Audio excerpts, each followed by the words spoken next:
Eu também quero. E eu vou ensinar um segredo agora aqui. Porque o nosso mestre, ele disse que nem o dia e nem a hora ninguém sabia. Nem os anjos e nem o Filho. Mas ele deu algumas diretrizes e alguns parâmetros para que possamos, ao analisar essas diretrizes e esses parâmetros, identificar a proximidade desse grande dia. Mas ele fala algo no livro de Marcos, lá no capítulo 16, no finalzinho, que o irmão leu hoje de manhã aqui, que é muito curioso e me chama a atenção. Ele diz: quando este evangelho do reino alcançar os 4 cantos da terra, então virá o fim. Quando que vai vir o fim? Quando o evangelho alcançar os 4 cantos da terra. Então logo não cabe a nós ficarmos esperando dentro da igreja o fim chegar. Não é verdade? Cadê o irmão da guitarra? Ô varão, eu sei que você quer ficar na bênção agora aí, mas assim como a sua esposa, a esposa dele, assim como a sua esposa cantou aqui para a glória de Deus, o poder do Espírito Santo, Davi, quando ele dedilhava a harpa, o que acontecia? Louvado seja Deus. O que acontecia quando Davi dedilhava a harpa? Os demônios que atormentavam Saul eram expulsos. Então é a adoração, é o louvor que batalha no mundo espiritual, irmão. Viu, mãe? É quando estamos adorando a Deus que as fortalezas espirituais caem por terra. Por isso que uma fortalezazinha física não suportou a adoração de Paulo e Silas. Porque quando eu estou manuseando a palavra, a espada, minha batalha é com a carne. Porque quando Davi pegava a espada, ele lutava com a carne.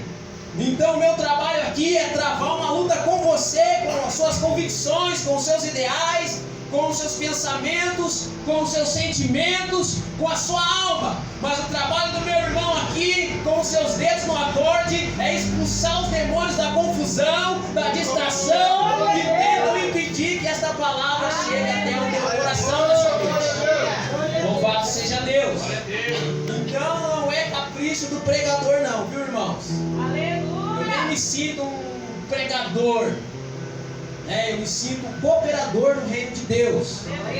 E é sobre isso que eu vim pregar nessa noite, para a glória de Jesus. Ao longo do culto, o Espírito Santo foi confirmando a palavra que foi me dado no descanso. Porque eu brinquei lá na hora do almoço, antes de vir para a igreja. Falei para o pastor Edson, sabe como é que eu vou receber a mensagem?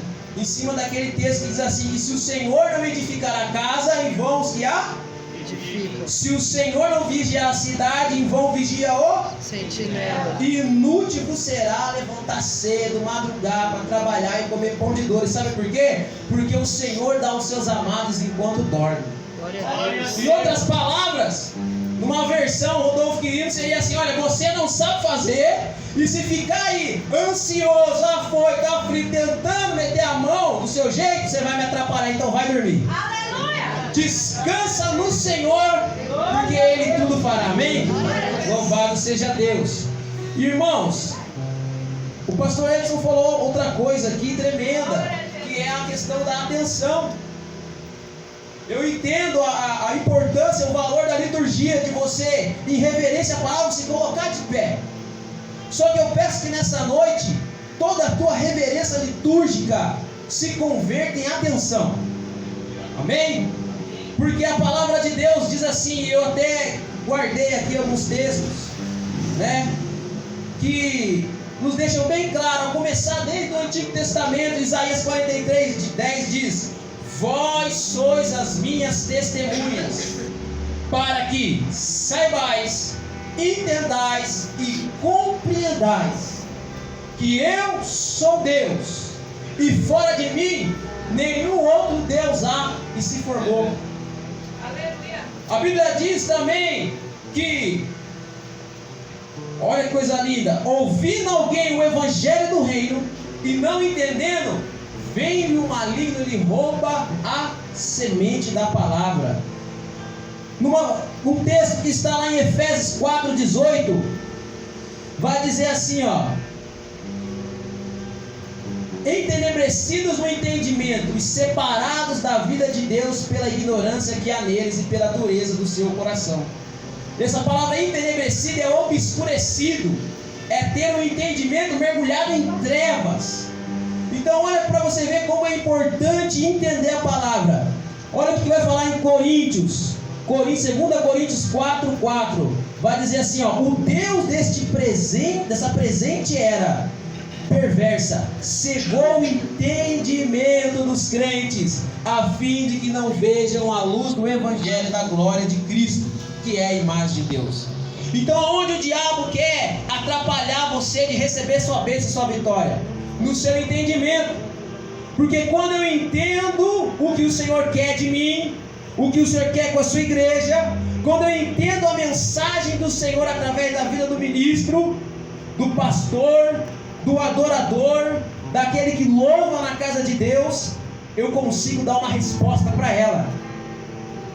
Louvado seja Deus. Amém, glória a Jesus. Então, irmãos, eu peço que nessa noite você venha abrir o seu entendimento com a sua reverência atenta na palavra de Deus nessa noite, amém? Louvado seja Deus. Santo é o nome do Senhor. Eu quero começar lendo um texto que se encontra no livro de Filipenses.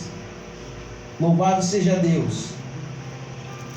Filipenses capítulo 1 e o capítulo 2.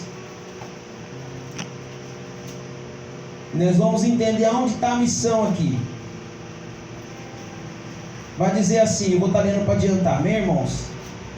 Paulo e Timóteo, servos de Jesus Cristo, a todos os santos em Cristo Jesus que estão em Filipos, com os bispos e diáconos, graça a vós e paz da parte de Deus, nosso Pai, e do Senhor Jesus Cristo. Dou graças ao meu Deus todas as vezes que me lembro de vós, fazendo sempre com alegria oração por vós em todas as minhas súplicas, pela vossa cooperação no Evangelho, desde o primeiro dia até agora, tendo por certo isto mesmo, que aquele que em vós começou a boa obra, a aperfeiçoará até o dia de Jesus Cristo. Como tenho por justo sentir isto de vós todos, porque vos retenho em meu coração, pois todos vós foste participantes da minha graça, tanto nas minhas prisões como na minha defesa e confirmação do Evangelho. Porque Deus me é testemunha das saudades que de todos vós tenho, e em entranhável afeição de Jesus Cristo. E peço isso, que a vossa caridade abunde mais e mais em ciência e em todo o conhecimento, para que aproveis as coisas excelentes, para que sejais sinceros e sem escândalo algum, até o dia de Cristo, cheios de fruto de justiça, que são por Jesus Cristo, para a glória e louvor de Deus. E quero, irmãos, que saibais que as coisas que me aconteceram, contribuíram para maior proveito do Evangelho, de maneira que as minhas prisões em Cristo foram manifestas por toda a guarda pretoriana e por todos os demais lugares. E muitos dos irmãos no Senhor, tomando ânimo com as minhas prisões, ousam falar a palavra mais confiadamente, sem temor. Verdade é que também alguns pregam a Cristo por inveja e porfia, mas outros de boa mente, uns por amor, sabendo que fui posto para a defesa do Evangelho, mas outros, na verdade, anunciam a Cristo por contenção, não puramente, julgando-me acrescentar aflição às minhas prisões. Mas que importa? Contanto que Cristo seja anunciado de toda maneira, ou com fingimento ou em verdade, nisto me regozijo e me regozijarei ainda, porque sei que disto me resultará salvação, pela vossa oração e pelo socorro do Espírito de Jesus Cristo, segundo a minha intensa expectação e esperança, de que em nada serei confundido, antes, com toda a confiança, Cristo será, tanto agora como sempre, engrandecido no meu corpo, seja pela vida, seja pela morte, porque para mim o viver é Cristo e o morrer é ganho. Mas se o viver na carne me dá fruto da minha obra, não sei então o que devo escolher, mas de ambos os lados estou em aperto, tendo desejo de partir e estar com Cristo, porque isto é ainda muito melhor, mas julgo mais necessário, por amor de vós, ficar na carne, e tendo esta confiança, sei que ficarei e permanecerei com todos vós para proveito vosso e gozo da fé, para que a vossa glória abunde por mim em Cristo Jesus, e pela minha nova ida a vós.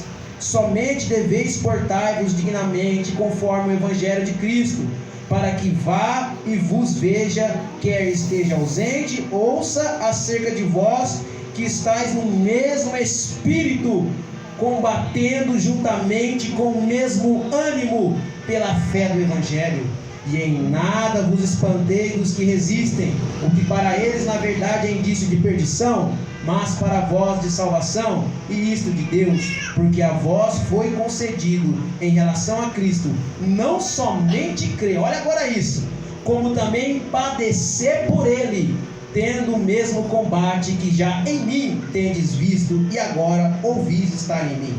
Portanto, agora vai acabar. Portanto, se há algum conforto em Cristo, se há alguma consolação de amor, se há alguma comunhão no Espírito, se há algum entranháveis afetos e compaixões, completai o meu gozo, para que sintais o mesmo, tendo o mesmo amor, o mesmo ânimo, sentindo uma mesma coisa, nada façais por contenda ou por vanglória, mas por humildade, cada um considere os outros superiores a si mesmo.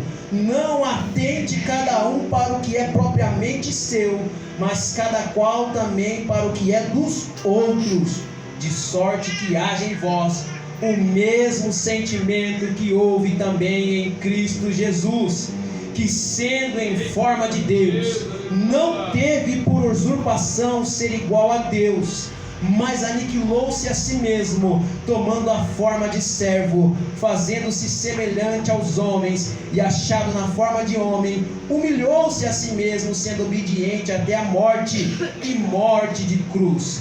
Pelo que também Deus o exaltou soberanamente e lhe deu um nome que é sobre todo nome, para que ao nome de Jesus se dobre todo o joelho dos que estão nos céus e na terra e debaixo da terra, e toda língua confesse que Jesus Cristo é Senhor, para a glória de Deus. Repita comigo: Jesus Cristo é Senhor, para a glória de Deus. Aleluia, louvado seja o nome santo do Senhor.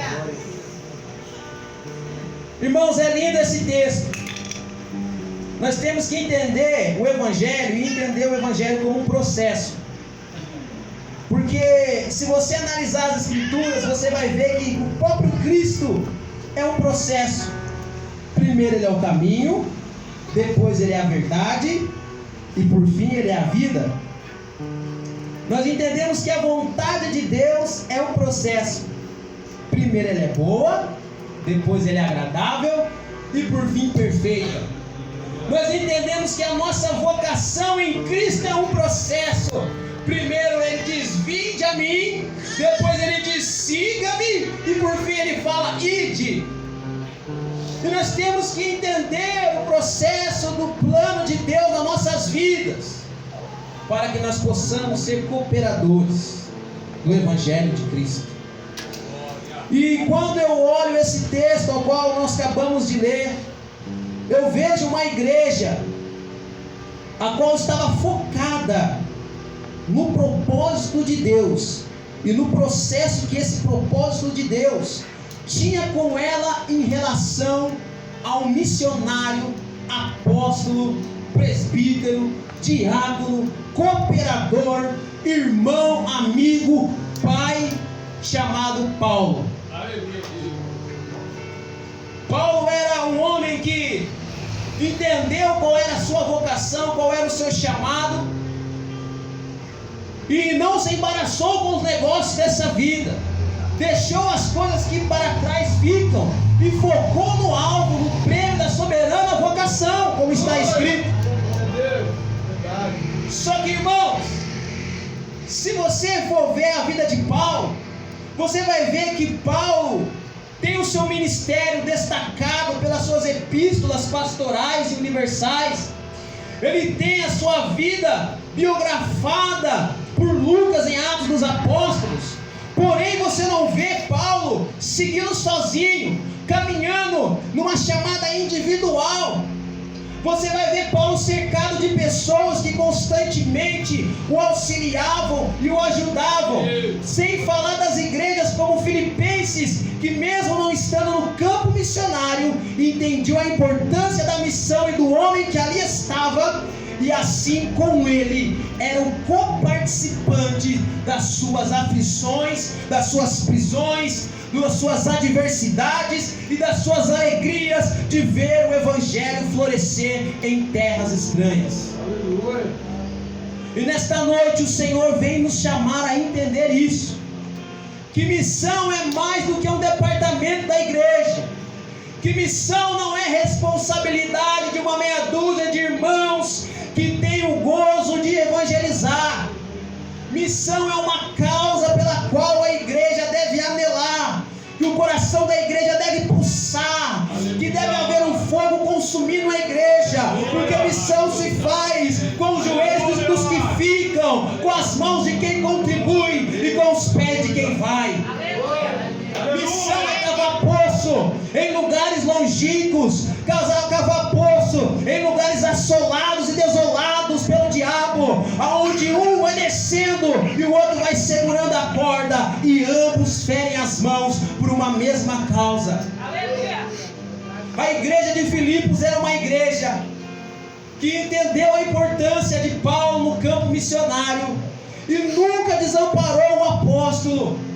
E eu entendi coisas aqui nesse texto que me deixaram estarrecido, que me deixaram ao mesmo tempo eufórico, mas também preocupado e pesaroso por hoje encontrar, muitas das vezes, uma mentalidade dentro da igreja em que missão não é a minha vocação, não é o meu chamado, não tem a ver comigo, portanto eu não posso me envolver. Não, irmãos, missão é a causa da igreja. Ah, irmão, mas eu não sei evangelizar, eu não sei falar de Jesus, mas você sabe orar, interceder, você sabe contribuir, você sabe de alguma forma trabalhar para que aqueles que estão lá possam receber recursos, possam ser cobertos de oração e de alguma forma serem auxiliados no campo missionário. Aleluia! Louvado seja Deus. Só que quando eu comecei a ler esse texto e comecei a analisar o que esse texto estava propondo, o Senhor começou a me mostrar umas coisas dentro desse texto. Primeiramente, o Senhor começou a mostrar o motivo dos dons, dos ministérios. Eu vejo aqui Paulo louvando e glorificando a Deus numa igreja que tinha entendido o seu papel dentro do campo de missões, e uma igreja que fazia com que as dores de Paulo, as lutas de Paulo, as adversidades que ele encontrava no campo missionário fossem consoladas com o apoio deles, o auxílio deles e a contribuição deles. Constantemente cooperadores como Tito, como Aristarco, iam até Paulo pela igreja de Filipenses para levar recursos a ele, para suprir suas necessidades, tomar notícia dele e levar para os irmãos, porque os irmãos da igreja estavam preocupados.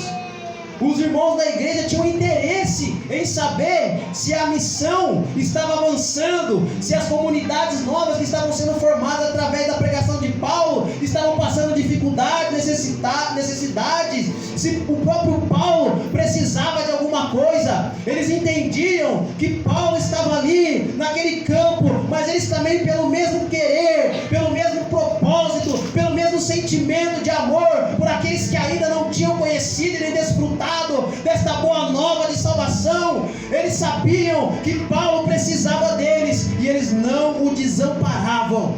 Aleluia. E Paulo vai soltar algo aqui no versículo 6. Ele vai dizer assim: olha, estou plenamente certo de que aquele que começou a boa obra em vós há de completá-la até ao dia de Cristo Jesus. Aleluia. Glória a Deus, aleluia. E eu fui a fundo sobre isso. Eu entrei num aplicativo que eu tenho aqui no meu celular. Ele traz algumas versões no original. E essa palavra, quando Paulo fala pela vossa cooperação no Evangelho, mostra que eles estavam literalmente sendo participantes dos sofrimentos, das necessidades e dos desafios que Paulo estava enfrentando para estabelecer o Evangelho nesses lugares. E a palavra é koinonia, que essa é a cooperação no sentido que está empregado no texto, tem a ideia de mostrar que eles estavam ligados pelo sentimento que vinha de Cristo, o amor comum pelo mesmo Senhor, pela causa que Cristo deixou sobre toda a sua igreja, e pela ligação de relacionamento e intimidade com Paulo, que envolvia ele nas suas causas. Então, se eu digo que há amor na minha vida pelo meu irmão, se eu digo que há em mim um sentimento pelo mesmo Senhor, que o Senhor do meu irmão, que está no campo missionário, fazendo a obra, estabelecendo o reino, é o mesmo amor, eu tenho então que estar envolvido de alguma forma, e principalmente a minha condição financeira, a minha condição emocional, a minha condição ministerial vai estar envolvida nisso. Aleluia. O sentimento de Paulo para com eles era de um amor que os ligava através de Cristo, e deles por Paulo também. E isso fazia com que eles pensassem em Paulo, se preocupassem com Paulo, e não conseguissem sentar na mesa para comer.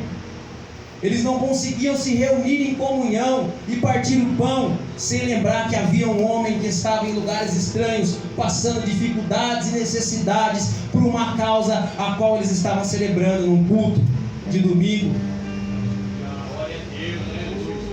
E Paulo, ele traz um esclarecimento tão grande, porque quando ele fala assim: olha, eu tenho certeza que aquele que vos chamou é fiel para completar a obra até aquele dia, porque nesse sentido, Paulo está dizendo assim: olha, o Senhor começou essa obra na vida de vocês, Ele vai completar. Sabe por quê?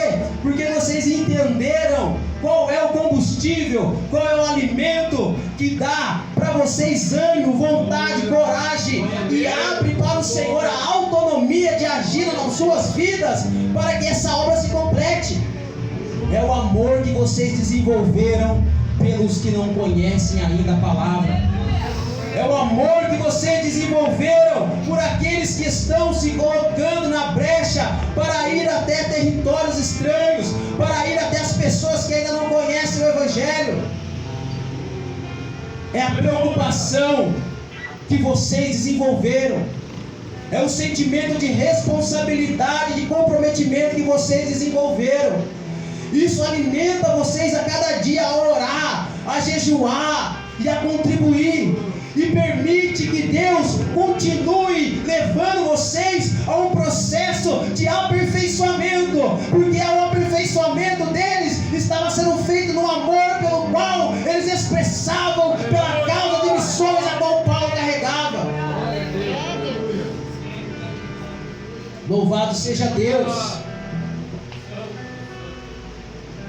E eu vejo aqui que Paulo, ele era um missionário que não estava num hotel, que não estava hospedado na casa de irmãos, sendo bem tratado, mas passando dificuldades, oposições, perseguições tanto dos judeus que não aceitavam o cristianismo naquela época, como dos pagãos e até mesmo de próprios irmãos em Cristo que não aceitavam a vocação chamada de Paulo.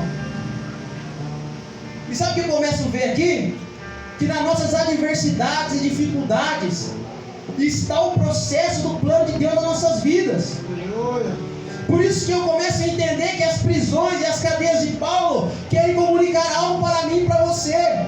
Que missão, meu irmão! Não é só você ser chamado aqui na frente e possado diante da igreja, enviado com uma conta e um cartão para você poder sacar dinheiro a hora que a coisa apertar. Missão tem a ver com as adversidades do dia a dia, com os percalços que você enfrenta, os problemas que você tem na sua vida. Você enfrenta lá no trabalho, você enfrenta lá na escola, no cursinho, no bairro, no meio da família. As adversidades que te cercam são material para as missões de Deus acontecer através da sua vida. Glória a Deus. A vida de Paulo mostra isso. Se você for ver o texto que o irmão leu agora de João capítulo 4, a mulher samaritana, a Bíblia diz que Jesus foi para lá porque ele ouviu que os judeus religiosos, os principais, os líderes, os sacerdotes, os principais da sinagoga, do templo, já estavam ouvindo falar que ele estava batizando mais do que João Batista.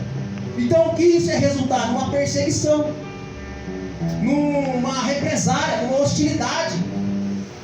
Então Jesus, estrategicamente, por causa da reação das pessoas negativas, a reação negativa daquelas pessoas para com ele, da rejeição daquelas pessoas para com ele, da oposição daquelas pessoas para com ele, decide sair da Judeia, e é necessário passar por Samaria. Talvez porque era uma estratégia, aqueles judeus não iam entrar em Samaria, porque judeu não se dá com samaritano. Havia um preconceito, havia uma discriminação, uma questão religiosa e cultural que impedia que aqueles homens zelosos da religião seguissem Jesus até lá.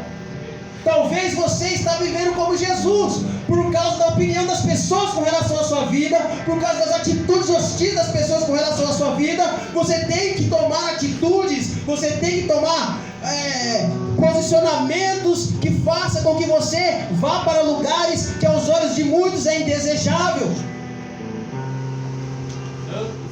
Talvez você não esteja na igreja que você desejava estar.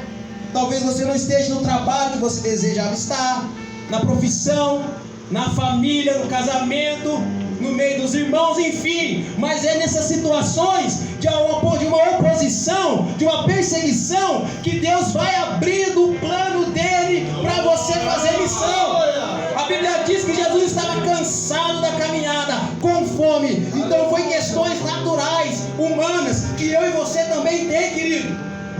O cansaço, o desgaste, te faz muitas das vezes parar em determinadas situações da sua vida.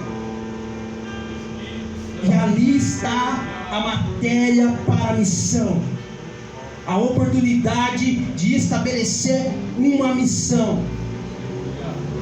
A Bíblia não diz, e Jesus, sabendo, pelo propósito, pelo desígnio eterno, que iria encontrar aquela mulher naquele poço, foi para lá. Não, a Bíblia diz que Jesus foi porque os caras iam atrás dele, para tentar prender ele,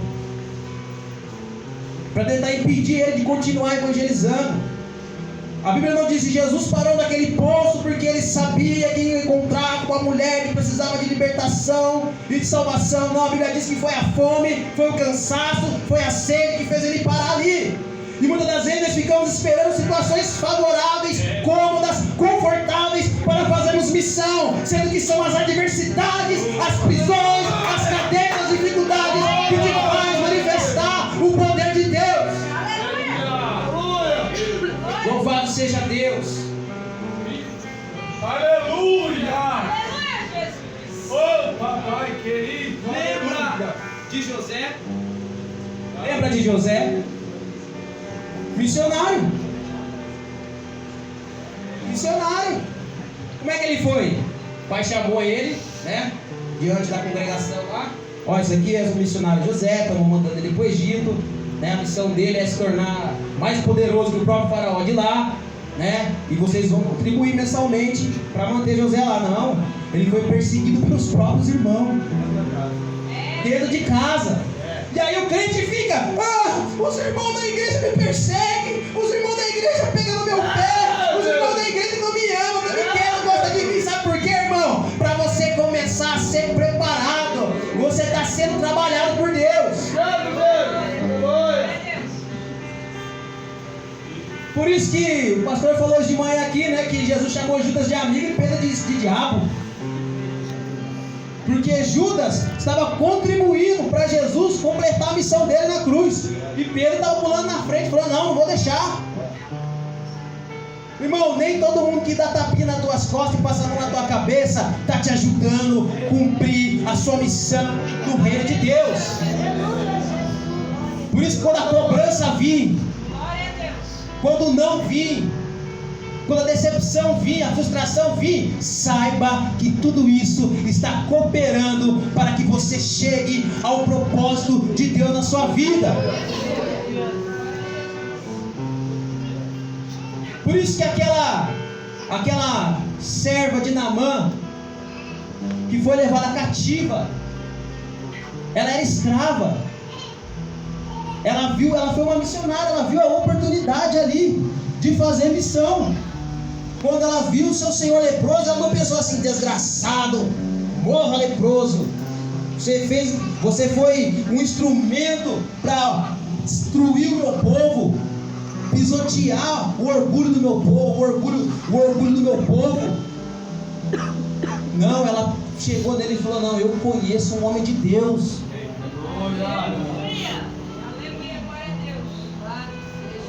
Se nós começarmos a olhar as escrituras, irmãos, vamos ver vários missionários sendo levados pelas adversidades, pelos problemas, sendo levados cativos, acorrentados, como Paulo. Daniel foi para a Babilônia depois de ver seus pais serem mortos, os muros da sua cidade destruída, o templo do seu Deus queimado, e teve que ir para lá servir um rei tirano. Mas ele entendeu, Neemias entendeu, e José entendeu que tudo que foi feito para eles foi para preparar e capacitar eles para terminar a boa obra que o Senhor começou na vida deles.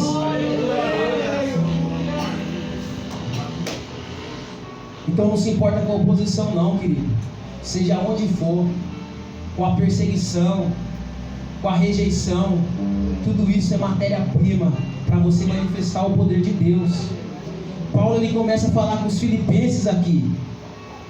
Ele começa a falar: olha, filipenses, eu louvo a Deus porque eu sei que Ele vai completar essa obra na vida de vocês, porque vocês estão dando essa autonomia para Ele. Sabe por quê? Porque vocês estão ligados em amor pela mesma causa, pela qual eu estou sofrendo cadeias, eu estou padecendo prisões.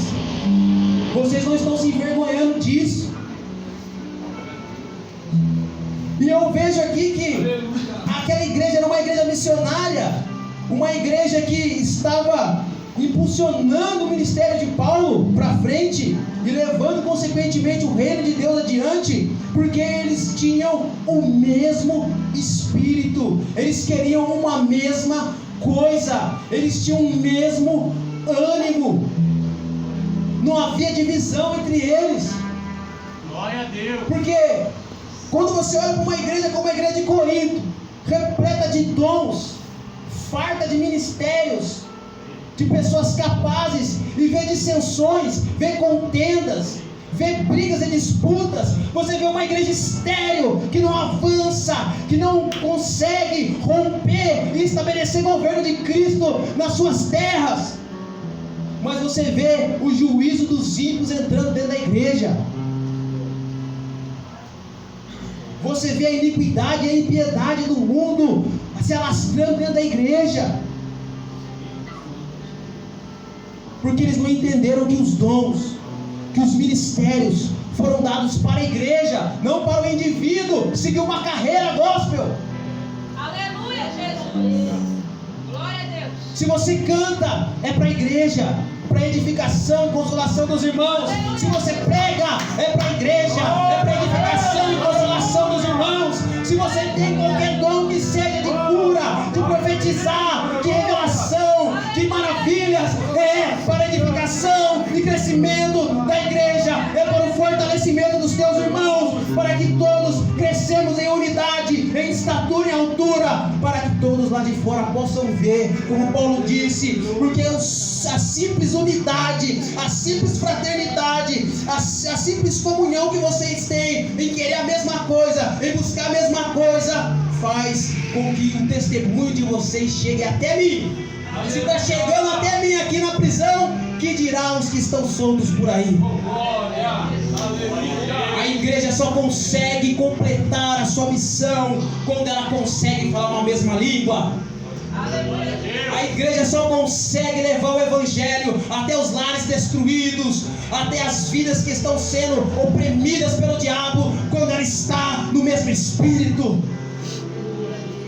A igreja só consegue estabelecer a autoridade, o governo do reino de Cristo nas ruas, nas escolas, nas prefeituras, nos hospitais, nos departamentos públicos do município onde ela está estabelecida, da cidade, do estado, do país, quando ela fala uma mesma língua, ela quer uma mesma coisa, e ela já não defende só o seu próprio interesse, mas a causa do reino de Deus.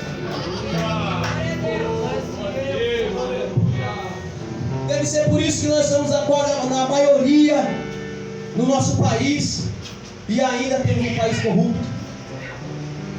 Porque não adianta aumentar o número de crentes, se cada ministério, cada denominação quer uma coisa.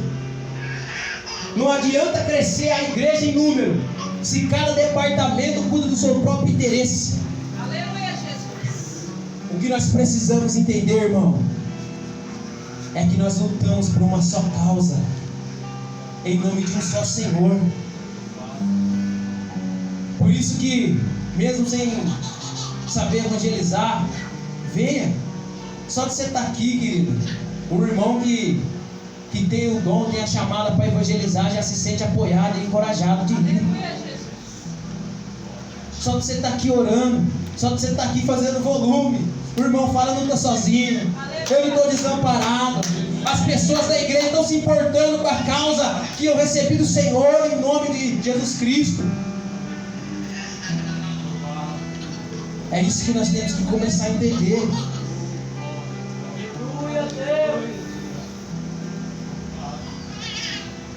Por isso que Paulo ele começa a elogiar essa igreja e implorar para elas: olha, permanece nesse mesmo ânimo, permanece com esse mesmo sentimento, com essa unidade. Então ele dá um exemplo: olha, ninguém procura o seu próprio interesse, não, sabe? Mas sim um do outro. Não faz nada por partidarismo, por parcialidade, mas procura sempre fazer para o crescimento do outro, para o fortalecimento do outro. Considera o outro sempre melhor, sempre maior do que você.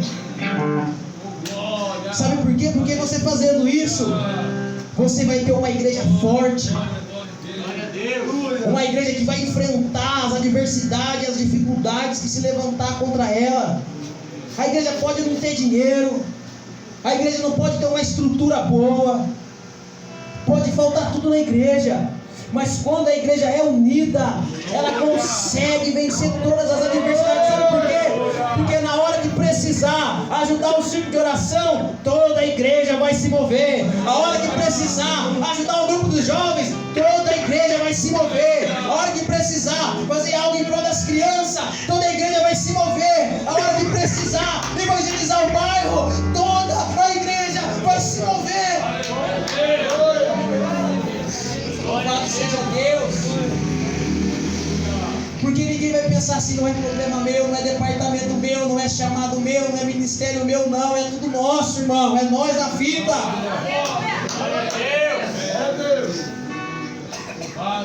Louvado seja Deus.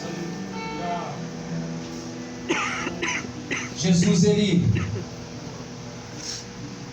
fez algo tão lindo que Paulo teve que falar isso aqui.